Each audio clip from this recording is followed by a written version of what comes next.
All rise. Court of Appeal in and for the 5th District of the State of Florida is now in session. The Honorable Wendy W. Berger, Judge, presiding. All persons having business before this court draw near, give attention, and you will be heard. May God save the United States of America, the State of Florida, and this honorable court. Please be seated.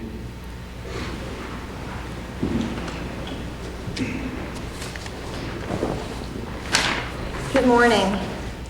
As the Marshal indicated, I am Judge Berger, and I will be presiding today. I'd like to introduce you to the panel. To my right is Judge RABINDER, and to my left visiting us today is Judge Perkins. He is helping us out and sitting as an associate judge, and he sits as a circuit judge in 7th Judicial Circuit here in Daytona, and so we welcome Judge Perkins. Thank you. We have 3 cases on the docket today. All of them are civil, so each side will have 20 minutes, and there is a clock up there at the podium, and there'll be a green light, and then when you are getting into your rebuttal time, it will turn to yellow and then red. If you will tell me when you begin how much time you want to save for your rebuttal, then I will mark it here, and I'll let you know when you're getting into that. Also, if everybody would please turn off their cell phones, we would appreciate it. The first case is Singh versus PEREIRA.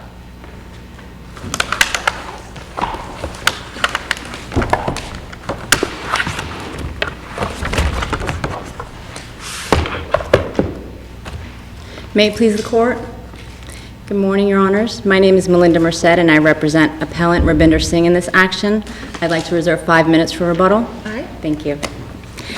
Your Honors, the lower court erred when it found that it could not render a decision as to whether or not former wife violated Florida's relocation statute when she moved the party's minor child from Georgia to Maryland without leave of court or permission or a written agreement between the parties. It is our position that there are 3 reasons for this. First, the language of Florida's relocation statute does not require subject matter jurisdiction under the UCCJEA. The Florida relocation statute, specifically 61.13001 11A2 dealing with applicability, states that the section applies to an order dealing with parenting plans or time-sharing that is entered on or after October 1st, 2009. In the present case, the party's final judgment of dissolution of marriage was entered January 6, 2010, and that order is still valid. Well, let me stop you there. Your first issue that you raised on appeal is whether the trial court erred in dismissing the father's amended motion for contempt or enforcement. And why was the trial court wrong in dismissing that motion where the issues raised were indistinguishable from those that were previously raised, ruled upon, and not appealed? Your Honor, it's our position that the issues were never ruled upon. The first motion for contempt was brought by Mr. Singh pro se prior to retaining trial counsel, and in that motion for contempt, he raised 2 issues, one as to time sharing and one as to relocation. The transcript of the September 14th hearing before the general magistrate demonstrates that no decision was rendered as to the relocation issue. Unfortunately, Mr. Singh, not being an attorney, did not know enough to kind of push the issue and ask the magistrate to render a decision. Why wasn't that decision appealed? Your Honor, the appeal would have been fruitless since the relocation issue was never addressed. The remedy would have been to bring it before the court again to be decided. Since there was no negative ruling as to the issue of relocation, an appeal or even filing of an exception to the general magistrate's report would have not brought Mr. Singh the remedies that he required, which was for the court to render a decision as to relocation. Well, you're saying that it wasn't ruled upon, but didn't the magistrate recommend in the trial court order that Maryland was the proper forum to decide that issue, not Florida? And isn't that a ruling? Your Honor, the general magistrate did make a recommendation that Maryland would be the new, more convenient forum, but in the same order, and we're assuming that she made that decision based on convenient forum. It wasn't most convenient forum. The recommendation was that Maryland was the only state which would correctly exercise jurisdiction over the child for future proceedings. Well, I make that assumption, Your Honor, because the motion that was before the court was a motion for inconvenient forum. However, it's true that the magistrate did not specify in her order, and I think that's kind of the issue here, that the order or the recommendation from the general magistrate was not very specific. But the transcript from the September 14th hearing, which is part of the record, clearly shows that the magistrate never discussed the issue of relocation. She solicited very minimal testimony from the former wife. Wouldn't that be a correct decision if Florida was not the proper forum to decide that issue? Actually, in the report and recommendation of the general magistrate, she specifically states that she will hold temporary jurisdiction as to the husband's motion for contempt. Right, and this wasn't an emergency situation, so it would be inconsistent with exercising temporary jurisdiction. But I'm getting back to your original point.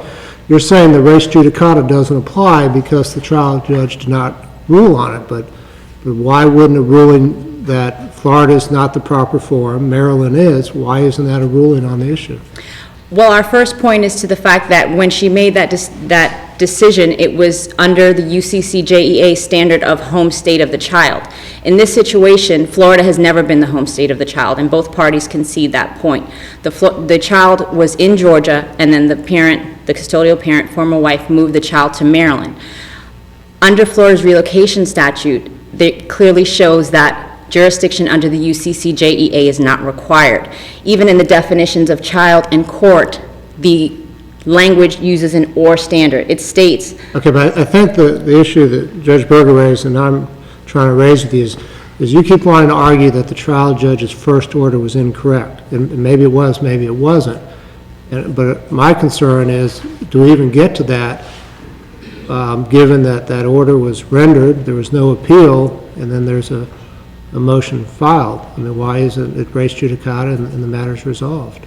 Again, Your Honor, it's our position that since the magistrate never reached the issue of relocation, res judicata does not apply. As to time sharing, if Mr. Singh had any issue with that, then I agree he should have appealed that order. However, there was no issue with relocation since the magistrate never reached that point in the hearing. You keep saying didn't reach the issue. You agree that the magistrate addressed the issue. She just indicated that she wasn't going to decide it, that it should be decided by a different forum. No, Your Honor, the transcript does not reflect that she ever even addressed the issue of relocation. She solicits very minimal testimony from the former wife as to whether or not she's moved to Maryland, and I would submit to the court that she is doing that. There's a list of criteria that need to be met in order to render a decision as to inconvenient forum, and one of them is to determine where the parties currently reside. So I believe that she was soliciting that information in order to render her decision as to inconvenient forum. However, under Florida's relocation statute, again, I want to push the point that since home state is a test under the UCCJEA and the Florida relocation statute does not require jurisdiction be present under the UCCJEA to be applicable, then we feel that the court should have still rendered a decision as to relocation. The Florida relocation statute language clearly states that it is applicable in situations where there is jurisdiction or where there is just a valid order. In this case, the order of January 6, 2010, which incorporated the parties' parenting plan, has never been fought by appellee under Rule 1.540. So let's assume we accept that and that we agree with you that the magistrate was wrong in that regard and that the court was then wrong in adopting the magistrate's findings in that regard. Couldn't your client have appealed that? Why didn't they? Again, to appeal the order when the relocation issue was never addressed did not seem like the correct remedy, and I don't believe that it is. The magistrate clearly stated that she would hold temporary jurisdiction as to the husband's motion for contempt, and therefore the correct remedy would have been to bring the motion before the court again. Is that it, or was the deadline missed? No, Your Honor. Because I noticed that the new motion was filed 2 days, the amended motion was filed 2 days after the deadline to file an appeal. The motion raises virtually the exact same things in the original motion. Your Honor, the amended motion was with trial counsel. The original motion was pro se, and So, at that point, that really doesn't make a difference. I mean, the rules don't change depending on whether or not you're pro se or you have counsel. I just happened to notice that the new motion was filed 2 days after the the time to file the appeal.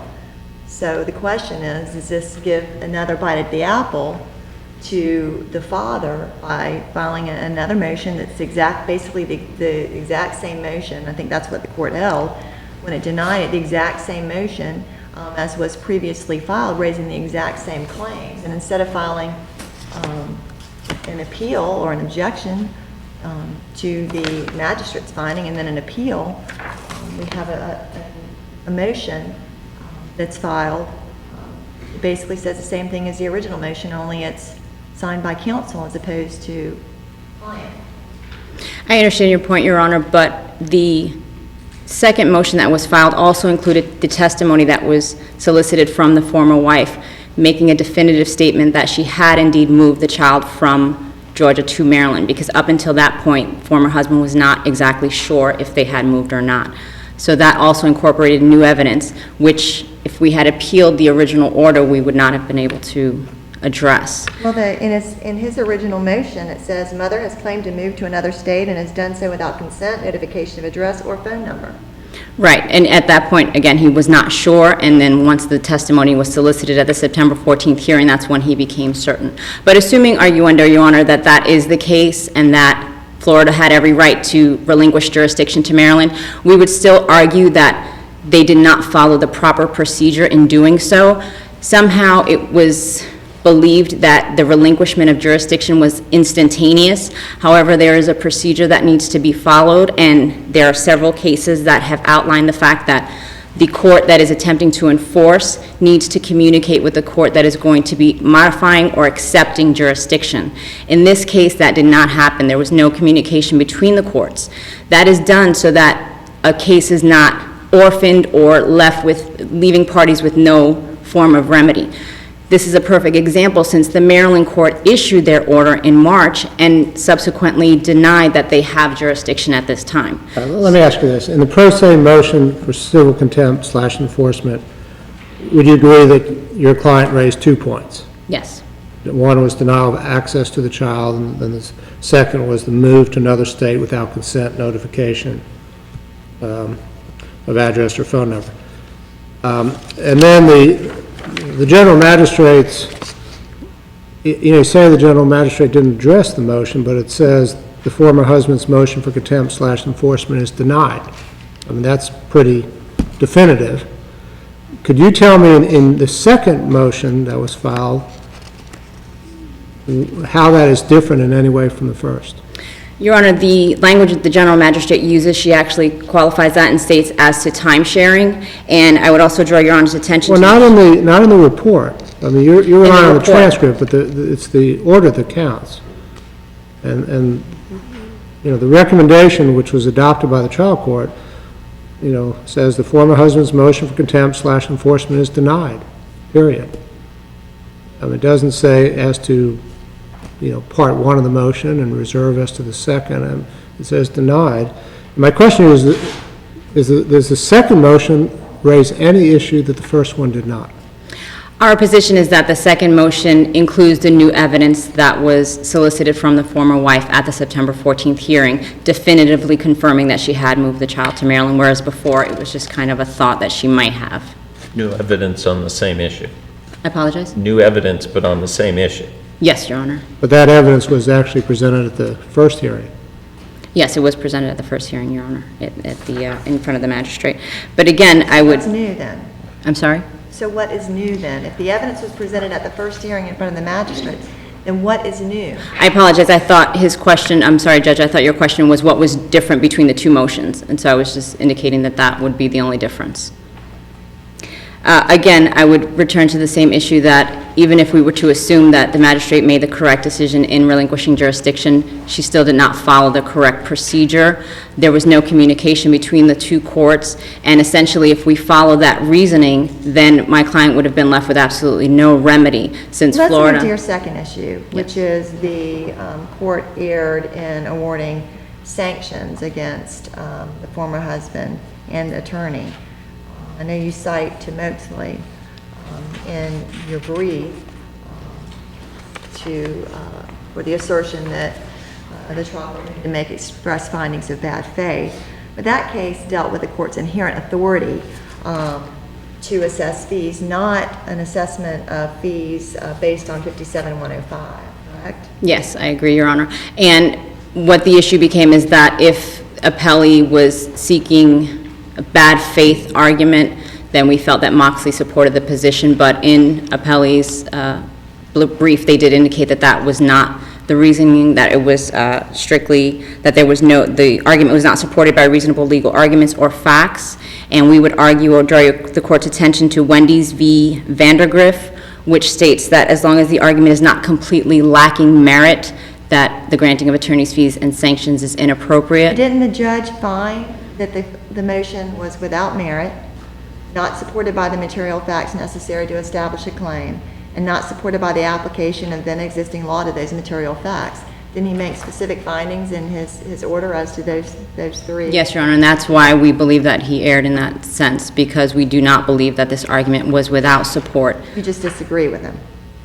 Not that he made the wrong that he didn't make the correct findings he needed to make, but that you just disagree with us? No, I believe he made the incorrect findings. I believe that the clear language of the Florida Relocation Statute supports our contention that subject matter jurisdiction under the UCCJEA is not necessary.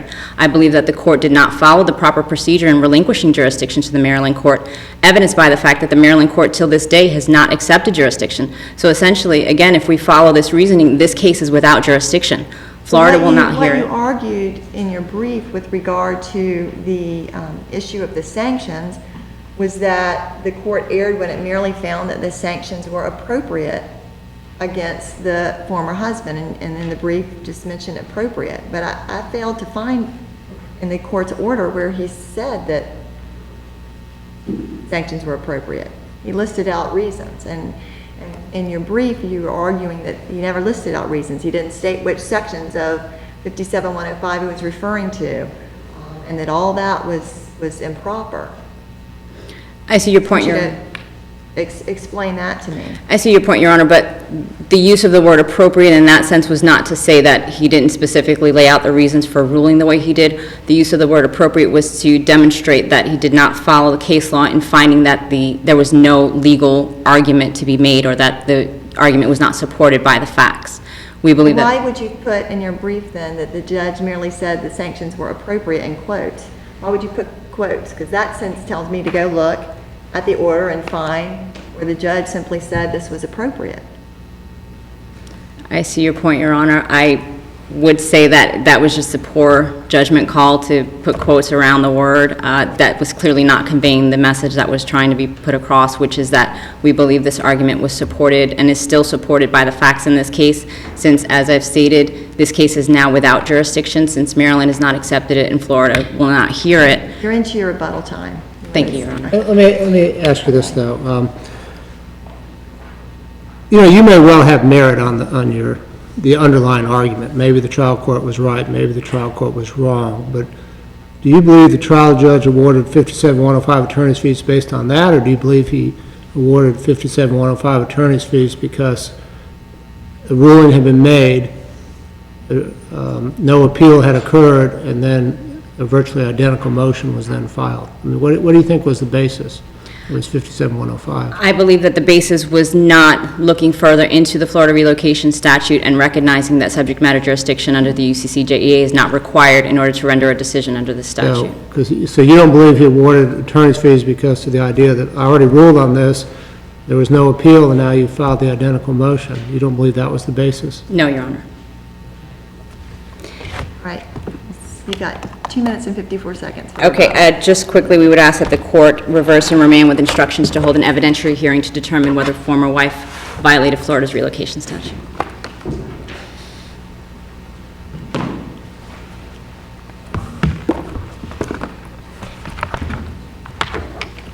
Good morning.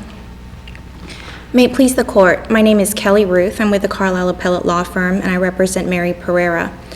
I would first like to point out that there are very limited issues on review. This court is without jurisdiction to address the majority of the former husband's claims because, as the court has acknowledged, most of those issues were presented at a September 14th hearing, issues of jurisdiction and the former wife's alleged contempt and relocation. the former husband's counsel said several times that the relocation issues were never ruled upon at that hearing, never addressed. If you look to the transcript as part of the record, 198 to 245, it's clear that those issues were addressed. In fact, the former husband's initial brief cites on pages 6 and 7 facts without citing to the record specifically, and he is referencing a March 12th hearing, but I presume that was a typo because there was no hearing on March 12th. But September 14th hearing issues regarding the relocation. He states that the former wife admitted at that hearing she merely sent him an email of her intent to relocate the party's child to Maryland. On page 7, he states that the former wife admitted she had relocated, so clearly those issues were addressed. I think it's undisputed they were addressed at that September 14th hearing. Those issues were resolved in the general magistrate's report and recommendation the following day, and it became final in the October 12th hearing, October 12th order. And as the court noticed, that order was not appealed. Therefore, this court does not have jurisdiction at this time to consider those orders. They were waived. The only issue before the court today is really the trial court's granting of sanctions against the former husband and his attorney, and that is really the only issue properly addressed here today. I want to point out that the abuse of discretion standard does apply to the trial court's awarding of sanctions, and that the former wife clearly proceeded under 57-105. That law allows a prevailing party to recover fees against the losing party if the court finds the losing party or the attorney knew or should have known that the claim was not supported by the material facts necessary, or would not be supported by the application of then existing law to the material facts. There was some discussion about exactly what was held, and I believe the former husband's position is because the order does not specify whether subsection 1A or 1B applies, that somehow he is required to get a second due process hearing or something to that effect to determine what the court was referring to. But I think the order under paragraph 1 is very clear. It references both the former husband and his attorney, and it tracks the language of 57-105. It states the former husband and his attorney knew or should have known that their claim, when initially presented to the court or at any time before the hearing, was not supported by the material facts necessary to establish the claim and would not be supported by the application of then existing law to the material facts. So it's clear that both subsection 1A and 1B. What do you believe was the basis of the trial court's decision to award 57-105 fees? I think if you review the transcript of that December 12th hearing, it's clear that he says that he already ruled on this issue.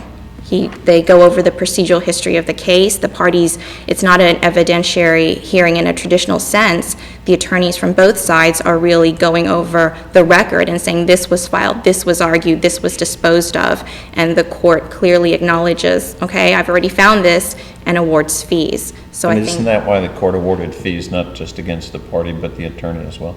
Exactly, Your Honor. And again, the paragraph I of that order states the fees are awarded against both the former husband and his attorney.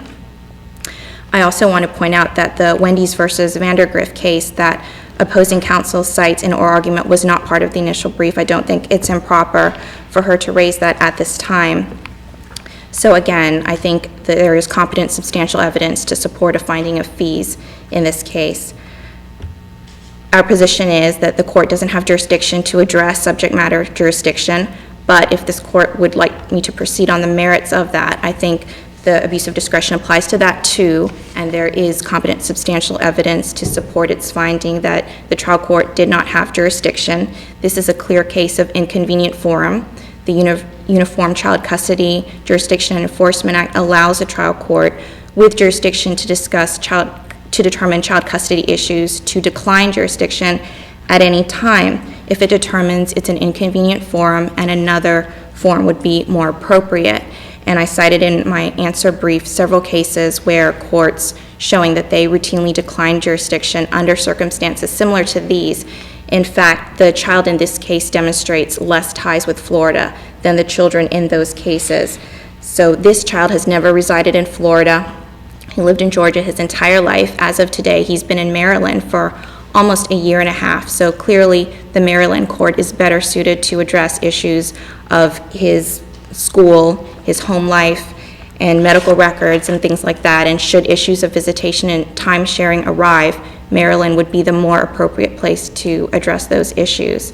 I'd also like to point out that under Florida Statute 61.521, the trial court is justified in declining jurisdiction when a party demonstrates wrongful or unjustifiable conduct, and the record in this case is replete with examples where the former husband has demonstrated unjustifiable conduct. He absconded with the child from Georgia to Florida in violation of a standing temporary order.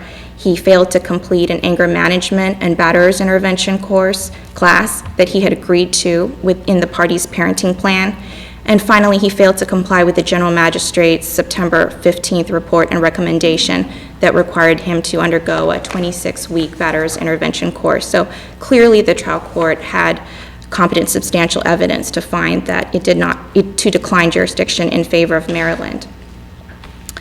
Your Honor, I just want, as to the relocation argument, again, I want to point out that should this court or any court agree with the former husband's position, it would essentially allow any out-of-state would allow a child of an out-of-state party to be kidnapped, brought to Florida, be forced to litigate a dissolution of marriage judgment in Florida, and by virtue of the existence of a final... We don't get to look at any of that unless we look behind the October 12th order, right? Correct, Your Honor, and your again, position is yes. we don't get to look behind the October 12th because they made a jurisdictional argument, the court found the jurisdiction, and made the ruling that was not appealed. Absolutely. And that's the end of it. That is the end of it, and I'm just going into this presuming the court would like to entertain the substantive legal issues, but yes, our position is we don't even need to go there. There are so many instances where the husband has made the same arguments again and again. There have been 3 motions for contempt and or enforcement, memorandum of law in support of one of those, a motion to vacate for lack of subject matter jurisdiction, 2 motions for rehearings, and 2 responses to the former wife's motions to strike. And all these pleadings in various ways make the same argument that you've read in the initial brief and that have been made here today, and they say the same thing. Maybe so, that's yes. why the trial court entered a fee award. Yes. So yes, 2 orders by the trial court. So their position is essentially, despite these multiple orders saying it doesn't have jurisdiction, that somehow Florida's relocation statute applies and binds this out-of-state party from ever moving from their out-of-state address with this child that never resided in Florida without first complying with Florida's relocation statute. So clearly this is not legally sound or logistically makes any sense whatsoever. And that is our position. As to this argument that was brought for the first time in the reply brief relying on Florida statute 61.530, and I think their position is that there should have been some communication between the courts. Again, that was raised for the first time. It was never cited in the initial brief. I don't think it's appropriate to bring it up in the reply. But if you read the plain language meaning of that statute, that's dealing with enforcement proceedings under the Hague Convention. Again, it's distinguishable from this case. I don't think it's appropriate, and there has to be first a determination that there is a proceeding to modify going on out of state, which we do not have here. So I don't think that pertains to this case. Unless the court has any further questions, I would like to go ahead and rest on my answer brief. Thank you. Thank you. Thank you.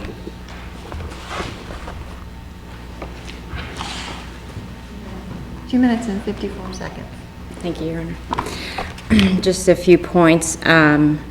Opposing counsel pointed out that an evidentiary hearing was not held as to sanctions and attorney's fees, which the attorney and former husband were entitled to. Additionally, opposing counsel stated that somehow former wife was forced to litigate these issues in the state of Florida. Former wife retained counsel in the state of Florida. The parties took close to 8 months to enter into their parenting plan, marital settlement agreement, and final judgment of dissolution. I don't believe that that in any way would indicate that they were forced to litigate here. I believe that opposing counsel is referencing one temporary order, but that is not what we're standing on. We're standing on the fact that there is a final order, their final judgment of dissolution, which was entered January 6th, that is still standing and has never been collaterally attacked by former wife. and based on the validity of that order, Florida's relocation statute applies, whether or not this court should find that subject matter jurisdiction was present under the UCCJEA. And we would again refer to the fact that the relinquishing of jurisdiction was improper in terms of the procedure that was utilized. I would point the court's attention to McGee v. Biggs, which specifically states that consultations between courts in relinquishing jurisdiction is not a mere formality, but is required, especially in interstate changes. I understand that the former wife's contention is that a modification issue was not on the table in Maryland. However, there was going to be an interstate change in jurisdiction. Based on that alone, the courts were required to communicate. Additionally, the 3 cases that former wife points out in her brief, Benson v. Evans, Palmore v. Sadati, and Janot v. Janot. In 2 of those cases, Benson and Palmore, the courts communicated via phone and letters before the transfer of jurisdiction. And in the 3rd case, the court actually held a hearing specifically as to the relocation issue and granted wife and children approval to relocate. None of those happened in this case, and it is clearly distinguishable, since in this case, the courts did not communicate, and again, I would emphasize the fact that that failure to communicate left this case with no jurisdiction. Florida will not hear it, Maryland will not hear it, and although Georgia was the home state of the child when the initial dissolution judgment was entered, Georgia never had any proceedings brought before it, so Georgia will not hear it either. Thank you, Your Honors.